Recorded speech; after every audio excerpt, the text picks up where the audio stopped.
What up, what up? Today, I want to talk about, mind's influence. So, in this very digital world, we're constantly surrounded by screens, right?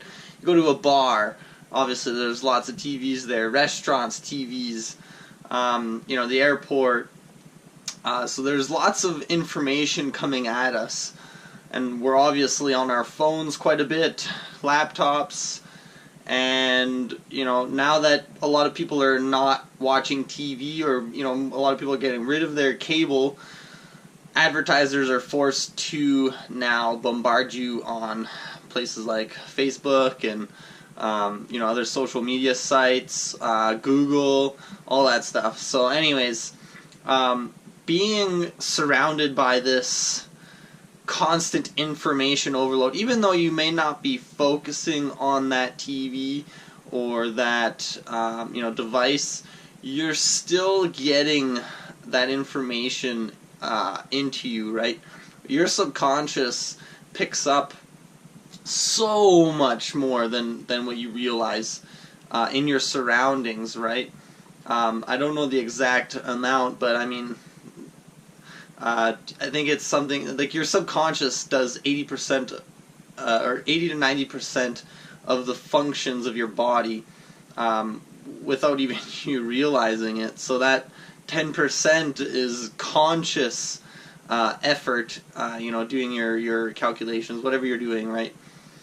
And so being that it picks up all of that information, you may not be aware of the information you're actually taking in, and yet it will still affect your life, because it's your subconscious, and your subconscious plays a huge part in your decision making and your beliefs, right? So when it comes to decisions that you make, whether it be a big purchase or a life-changing event, you really have to question where your beliefs come from. And if you're afraid, you have to kind of question where that fear comes from, right? Because a lot of our fears are irrational. They're not logical fears. They're stories that we've made up in our head. And you really don't know the true outcome of an event until you do it, right? So a lot of people hide from who they really are, afraid to express themselves and their opinions simply by the fact that they're afraid of having a negative response, a negative outlash from their friends or whoever's around them. And that's a pretty scary thought, because that means we're a little more easily influenced by other people. Or we don't stick true to ourselves. So it's super important to disconnect once in a while, even if obviously it would be good to do it every day, even if it's only for 5 minutes, to really go inside. And there's a lot of studies going on in meditation, and you probably already heard meditation is good. And going within, truly seeking who you are as a person, what you really want, what are your core values as a person, and to really let that come out and express that.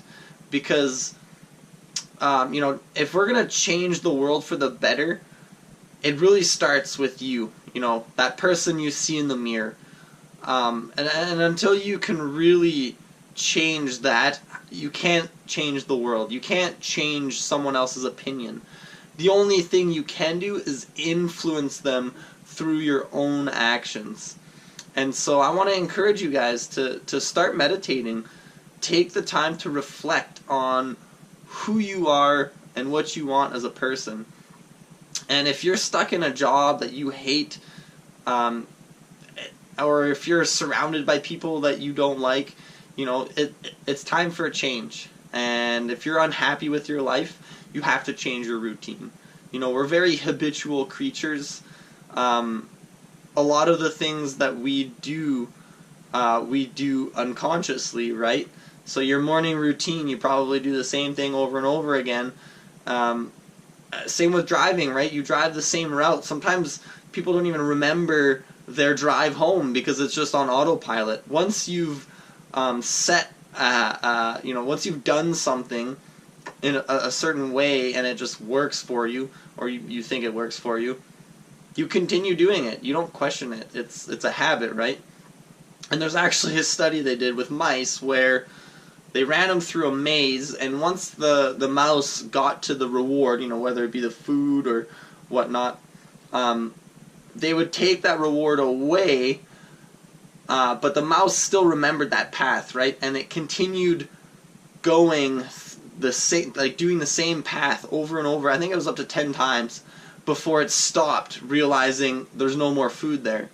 So that's how ingrained our patterns are, We do things based on one experience or whatever, If you've had a good experience and you try and do that, that's where addiction kind of comes from too, right?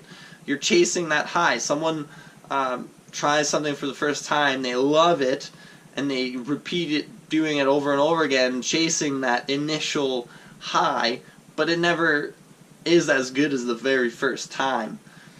And so breaking that habit is definitely hard. The way you're going to do that is by changing your routine, right? Adding something positive to your routine, whether that be a meditation session in the morning or doing a light exercise. I've actually started doing that, where it's just 20 reps of squats, kind of jumping jacks, and just even like lifting your hands up in the air just to get you moving. That alone, like it just changes your day, right? You get a positive start to your day. Even gratitude. Gratitude is a huge one. And yeah, I can't express how amazing gratitude is, because when you start being grateful for every little thing in your life, it kind of compounds, and you realize you have so much more than you've really noticed that you've given kind of respect to, right? You take things for granted, and it's very easy to fall into that taking things for granted aspect. So I'd encourage you guys to also practice gratitude. Take a day of just every time you touch something, be grateful for that thing that you have, basic necessities of life. If you have a fridge full of food, if you have running water, these are things that the Western world really takes for granted, and don't realize how third world countries really have it bad. And if you have the chance to travel, I would also encourage you to do that, because it really opens your eyes and lets you appreciate what you have, because there's a lot of people out there that don't have what you have. So I'm going to leave it at that. Hope you guys have a wonderful day, and I'd love to hear your comments.